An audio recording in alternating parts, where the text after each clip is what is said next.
All right. Hopefully we are live here. Welcome to the Wrestling Pod. I'm your host, Carlito Santiago, and today we're here to talk about what went down at SummerSlam. First, night one. I would like to sincerely apologize for yesterday. I know I was supposed to be streaming the SummerSlam event, night two.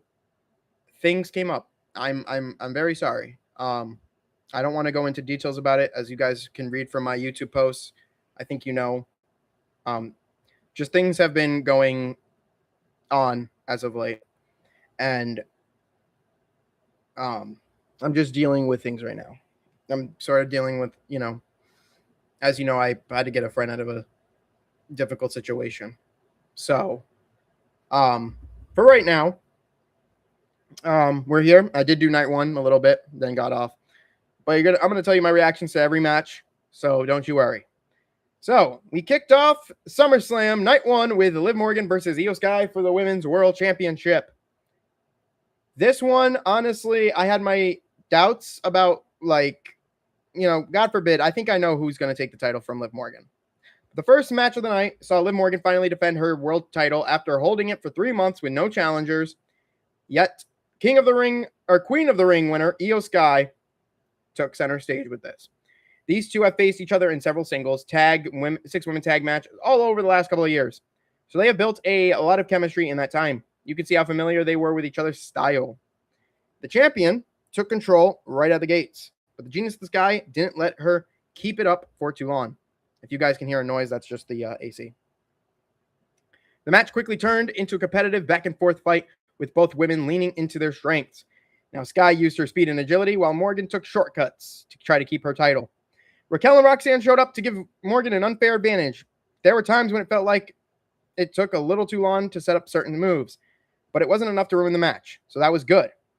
It just slowed them down a bit too much in places. For the final few minutes of the match, these were the best parts. Sky was definitely the star of this match, but in the end, Morgan prevailed to retain her women's title. Not to take anything away from Morgan, but the Genius Sky was responsible for all the best moments in this match, with Morgan not putting up basically anything to offer. And I also love the fact that Raquel and Roxanne weren't responsible for the finish, but had some play in there and took them out. So this match is graded a C+. However, I'm here to upgrade it to a B. And you're going to see a lot of upgrades, downgrades, because from this match was pretty good. For a start, I don't think it was a C+. I think it was a B. And that's a pretty strong start for a show. But it goes downhill from there, because we enter our 6-man tag team match. And this is another one where I start to feel a little bit, I don't know if I could say that this was better, but Liv and Io was good.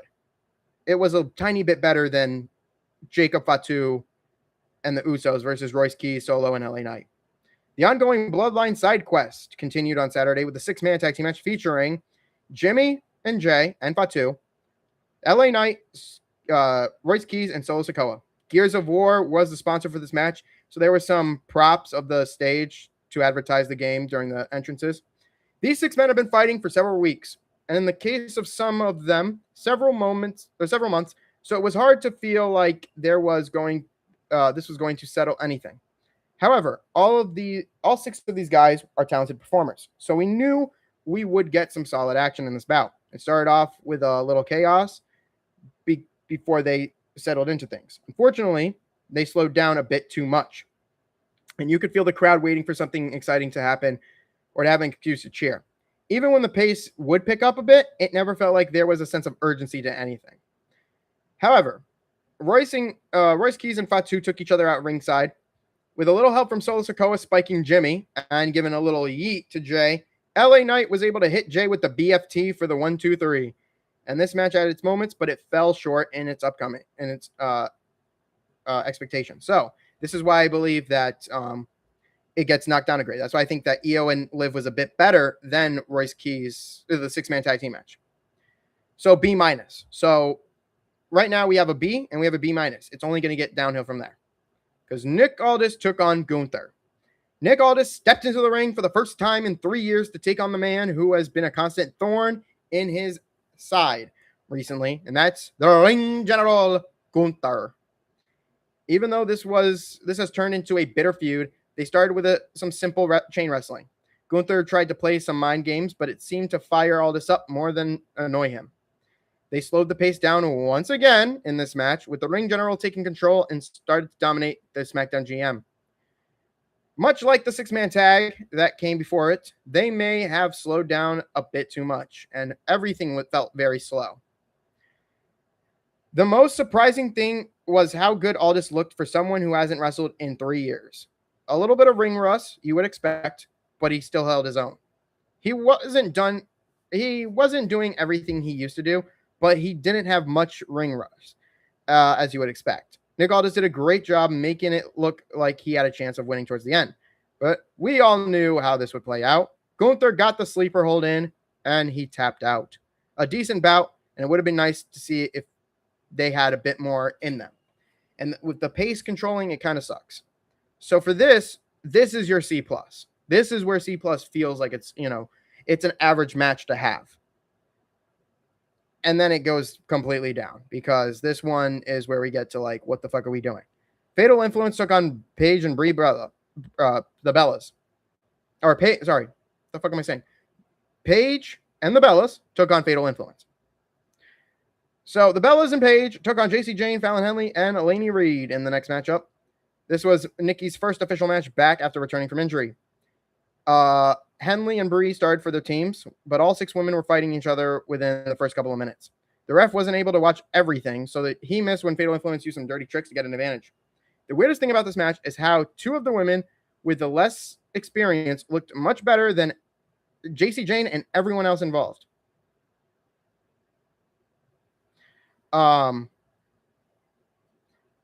Reed is much newer than anyone else, and you could see that gap in experience in a lot of places. They all tried to make this chaotic encounter, but it seemed a way too choreographed to feel like mayhem. So Jane was able to take out Paige with a rolling encore, which is just a spinning fist, spinning forearm or whatever, to get the win for her team. After the match was over, the Bellas turned on Paige and attacked her to turn heel and break up their alliance for good, which is great. A C. See what I mean by pacing and things going down? Yeah. All the grades are kind of going down in order. If you see, we started with Liv Morgan and Io. That got a B. And then you had a B-, and then a C+. And now we're down to a C. So now they have to pick it up with this world title match. So Cody Rhodes took on CM Punk for the Undisputed WWE Championship. And how they did this, they did pick it up, and I agree with the grading. The match that saw Rhodes challenge Punk for the Undisputed WWE title. Both men wore special gear that had different meanings to it. And both received warm welcomes from the crowd. Punk was wearing a hockey-inspired gear, while Cody was wearing his typical, like, Julie-inspired Street Fighter gear. As soon as the bell rang, they got into it. They didn't try to ease into things and pick up the pace immediately. Once Rhodes looked like he may have injured his arm, Punk started to focus on it and set him up for his submission finisher. They did a good job incorporating some old-school wrestling moves with their modern styles. It wasn't a high bar to clear, but this quickly became the best match we had gotten up to this point in the show. This was a solid back-and-forth fight with some good fundamental pro wrestling.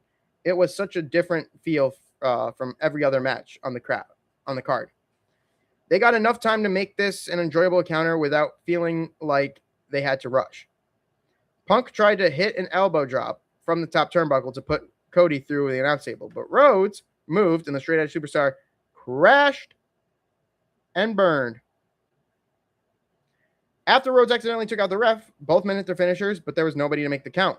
So Randy Orton returned, came out, and hit the American Nightmare with an RKO before making his quick exit. Punk didn't see what happened, so he got back in the ring, hit a GTS, and retained the title. Yeah, so Punk's gear was a reference to a former NHL team, the Minnesota North Stars, but looked more like he was wearing Green Bay Packers color, which would make him a traitor to Chicago. I guess, whatever you want to fucking go there. For Cody had the skull mask with the Julie's hair from Street Fighter.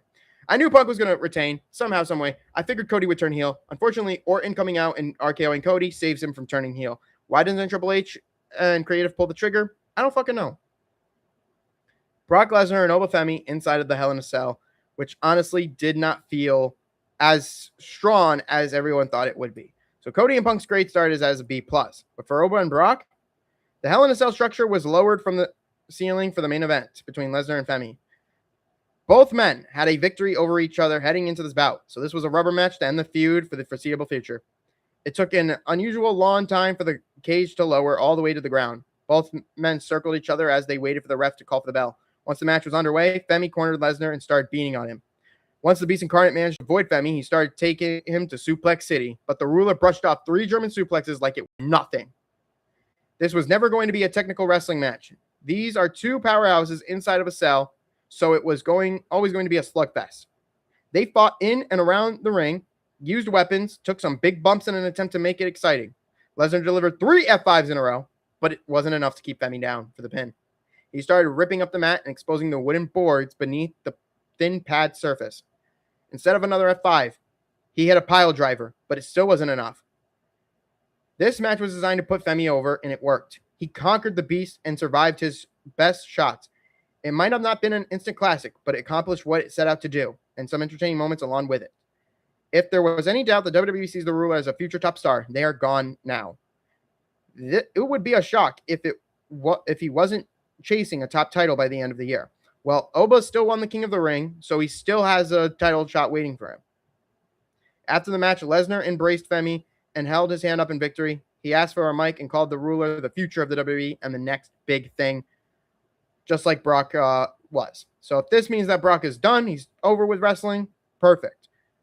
As for the grading, it's going to be a B+. It's going to stay at a B+. It did not reach to an A because I don't think it got an A. I don't think it deserved an A. There were some good moments, but didn't live up to what all this was. I mean, it didn't. It just didn't. And I think Brock not retiring also made it a little, okay. He sort of passed the torch in a sense, but yeah. The final word on this, there were some ups, there were some downs. Punk and Rhodes probably the best match, but the Hell in a Cell contest between Femi and Lesnar had moments. The most exciting bout between was Gunther and Aldis. SmackDown GM looked good for someone who spent the last 3 years wearing a suit and tie. Everything else ranged from disappointing to mediocre. Once again, the number of ad breaks felt egregious for a PLE. Not only that, but the pacing. The pacing was so off, especially in the beginning. When you started good, but then you started to go down, and you only picked up after Rhodes and Punk. Overall, as a grade, it doesn't help, but even though we changed one grade, or maybe a few grades, this was definitely a C+ show. That was night 1 of SummerSlam. We are now about to turn over to night 2 of SummerSlam. You're going to get my reactions for these, of course, here first. We have a lot to talk about with all this. So, we start off with a number 1 contenders match, which saw Finn Balor take on Sami Zayn. However, Nick Aldis returned as GM and announced that he would be adding 2, not 1, but 2 key players into this match. The first one was the Ring General Gunther, who previously, who was also added to this match after beating Aldis. And then, of course, the return of the prize fighter, Kevin Owens. And Sami Zayn was less than surprised in this, let alone shocked. So, Sami Zayn was highly pissed that Gunther was in this match, but he was also kind of disappointed with Kevin Owens coming back. Unfortunately, I now have to buy a Sami Zayn shirt because Kevin Owens fucking won the match. And I got the prediction right because I also said Kevin Owens. I wrote down in the post that I sent out that Kevin Owens would be another prediction for me. Had I known of this changes everything. You know what I mean? If you had 4 key players in this match, I probably would have said Finn Balor, Kevin Owens, and Sami Zayn, not Gunther. Anyway, the prize fighter made a triumphant return to SummerSlam. One of 2 superstars added last minute to the number 1 contenders match by Nick Aldis. The prize fighter outlasted Gunther, and the previous announced Balor and Sami Zayn dropping his longtime frenemy with the stunner to secure the shot with CM Punk for the WWE title. A fantastic match that earned justified "This is awesome" chants from the fans. It featured some hard-hitting physical in-ring action in which all four men shined. Late in the match, Owens unloaded with an onslaught of stunners, downing Balor, then Gunther, and then finishing off with Sami Zayn. He pinned Sami Zayn to win too. The match not only brought the goods between the ropes, but it provided night 2 of the PLE with a genuinely shocking moment. Furthermore, it all sets up a fresh match between Punk and Kevin Owens, two men with a rich history of dislike, but who have yet to battle each other in a high-profile matchup of any kind in WWE. That marquee matchup that will appeal to hardcore wrestling fans between two of the best talkers in the business. Excitement levels should be high. So they graded it an A minus. A minus because of the change up between just Balor and Zayn. But yeah, an A minus because it's there. It's there. The thing that fell off for me is the fact that they screwed Sammy once again. Trick Williams then took on Baron Corbin. This was a kind of I don't know how I feel about this. Little Yachty proved to be Williams' downfall Sunday as Corbin capitalized on the distraction from the rapper's bump through the table at ringside, blasting Williams with the U.S. title and finishing off with the end of days. The victory netted Corbin his first United States title since 2017. Netted Corbin his first U.S. title since 2017 and sets his opponents up to chase him for the gold moving forward. That's great. A perfectly acceptable wrestling match between two guys who have not worked one-on-one since 2023. Still, they recovered from a bumpy start nicely and had the fans hanging on near falls, accumulating with the Yachty bump and tainted heel win. While the outcome may surprise others, it will benefit SmackDown's mid-card, which is heavily on babyfaces. True, but they never took the time to put the babyfaces against Williams to then push for a title match. So I don't see that. Like, I don't know how it benefits if SmackDown's not benefiting the talent that they have. So for that, I'm going to knock the plus off, and it's going to be a C because he is a perfect heel for Williams, Hayes, Dragunov, Ricky Saints, and others set up on Friday. But when you're not utilizing your baby faces on your mid card, how are you benefiting? Carmelo Hayes should take the title from Baron Corbin at this point. The interim women's championship match. So I said Charlotte Flair to be but if I had to have picked another choice, it would have been Chelsea Green. The 4th season of WWE Unreal on Netflix just got an incredible storyline as Chelsea Green, the breakout star of reality show and beloved underdog of SmackDown's women's division, outlasted Flair, Lash legend Jade Cargill, and Tiffany Stratton to win the interim WWE Women's Championship. The hot mess looked to have the title won early in the bout, but Cargill's baddies, Meechin and BFAB, interfered on behalf of their associates and left her hanging upside down in the runs of a ladder. Cargill dumped Stratton and Legend off one ladder, then joined Flair on another. They fought hard and furiously, tipping their own over and sending themselves out of the ring. Green sat up because she was like her legs were in the ladder. So all she had to do was really sit up and start climbing. And it paid off because she retrieved the title, paying off a Lawn and Ardorius, I don't even know how to say that word, journey. So listen, I know I might have made some bad comments about Green maybe in the past. However, this is the thing I'm talking about with Green, is that Green, when Triple H, and I don't know where the mindset goes for this, is like Johnny Gargano best not get released. I'm telling you right now, okay? Not only did Johnny Gargano do fan services ship, but he's playing a gimmick where he's literally lying down. He's depressed. A depressed Gargano. Now, if he doesn't get released, that motherfucker should get his pride back and win a mid-card title, if not a world championship. Because if you're going to do this to Green, right? If you're going to do this to somebody like Chelsea Green and give her a bunch of stupid shit to do, dumpster matches, fucking the Chelsea Green, little, Lady Liberty salute shit, all the stupid bullshit that would make her look like a goofball on fucking television, and then present her with a women's world championship, right? then there is no reason why that should be happening to the men too. If you're going to do that for somebody like Chelsea Green, you better do that for somebody like fucking Johnny Gargano. I'm just saying. I'm going to get fucking pissed off if you release Johnny Gargano and not push him into a better direction. Because the direction of having him lie there is pretty fucking sad.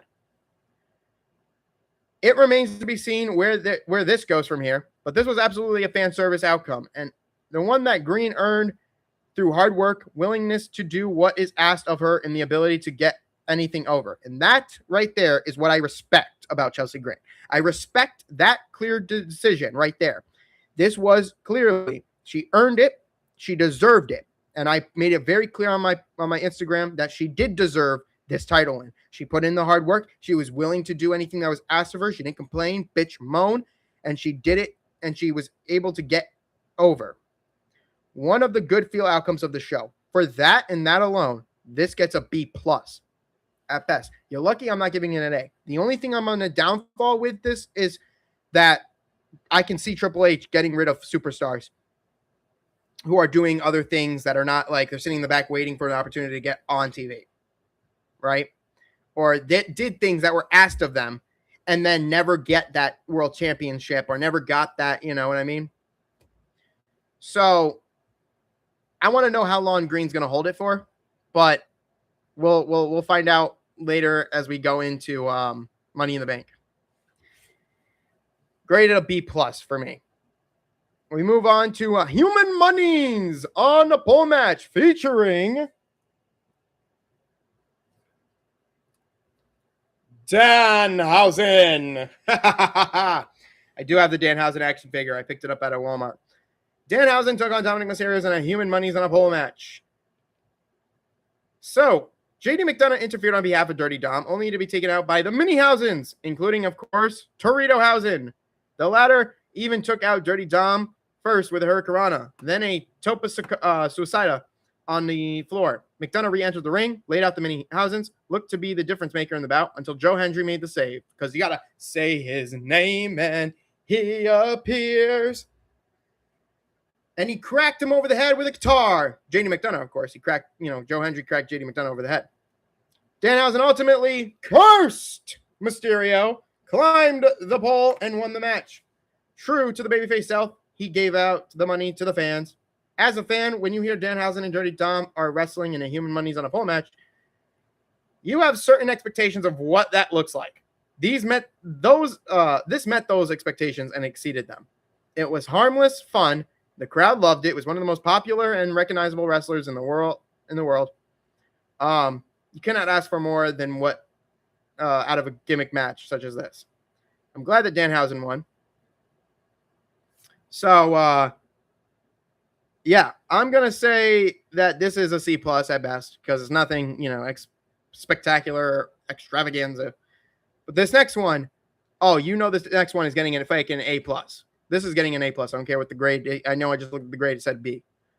Chad Gable's redemption story reached its conclusion Sunday night to his hometown of Minneapolis, Minnesota, when he overcame a bloodied forehead and a damaged left shoulder to defeat Penta and capture the IC championship. The first single title of his career, it represented years of hard work, dedication to his craft. From the Alpha Academy to Shorty G, Alpha Academy to American Made, El Grande Americano, and back. He entered Sunday's show and has accomplished anything and everything except holding a solo's title, and he officially did that. And I hope Jason Jordan was the one who produced this. I fucking hope he's the one who produced this match, because that would have been that would speak volume and character to who Jason Jordan is and to who Chad Gable is. His victory in front of his family and friends in the town where he grew up in Silver Signs made for an emotional and satisfying culmination of his journey. And that came against Penta, who has been a dominant champion as any this past year, only enhanced the moment. The match may not have lived up to lofty expectations, but it was still a strong effort from two of the best wrestlers or workers on the roster. Ending with Gable tapping Penta out with his trademark ankle lock was a perfection. How Triple H and creative team follow up with this enormous moment for Gable will determine if his run is a success. There are plenty of talent on the Raw roster that include Ethan Page, Rusev, Javon Evans, Dragon Lee, JD McDonough, Dominic Mysterio, and the Hall of Famer himself, Rey Mysterio.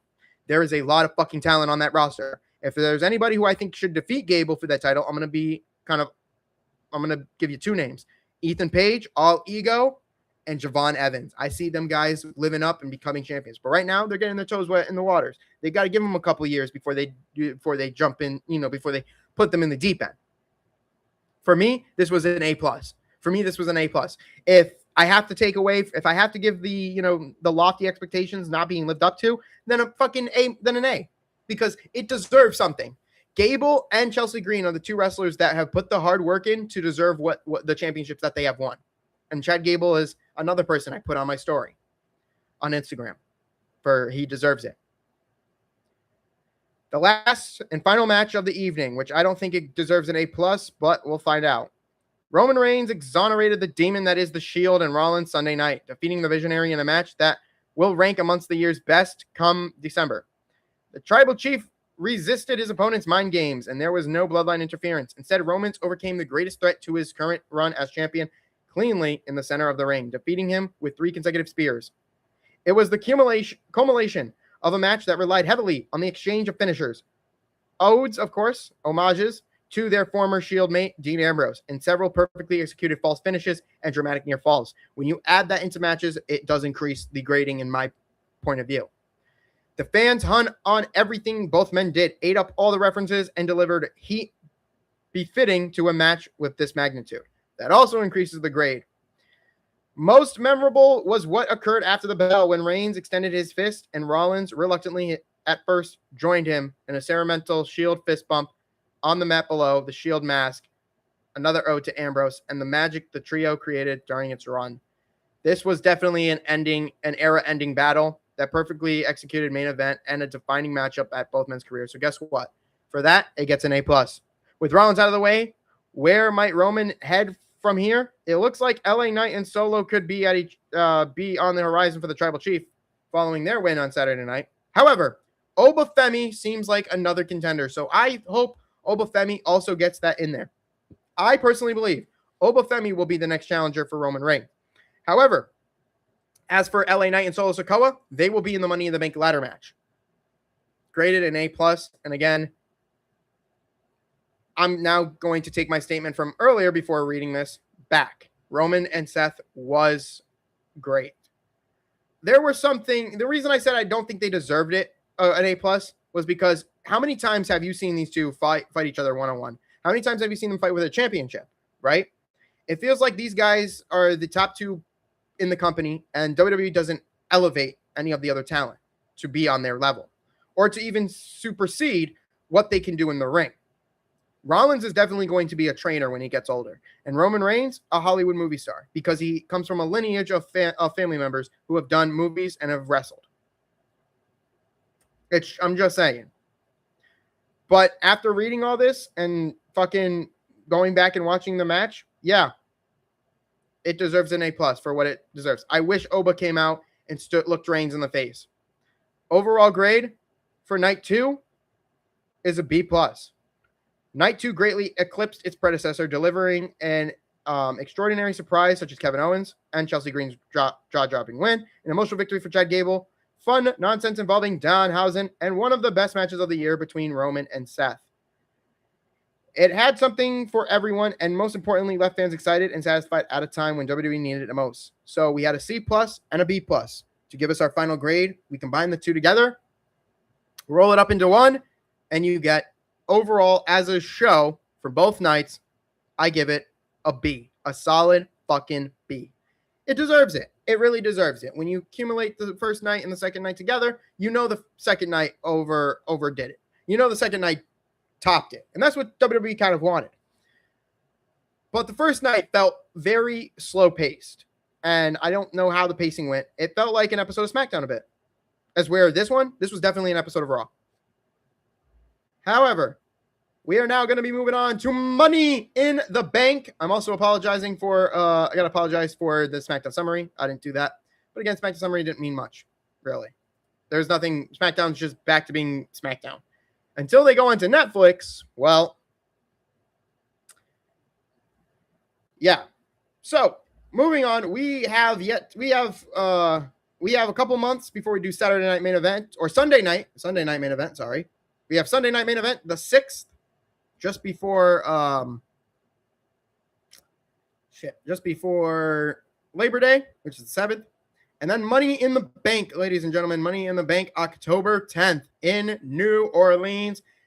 WWE has enough time to build to that event, so keep your eyes peeled. Also, I will be keeping my eyes peeled as I will be writing down, yes, I will be writing down the Money in the Bank qualifiers of how each one gets involved, but I don't think we're there yet. So I will see you guys tomorrow for the Raw review after SummerSlam. Peace.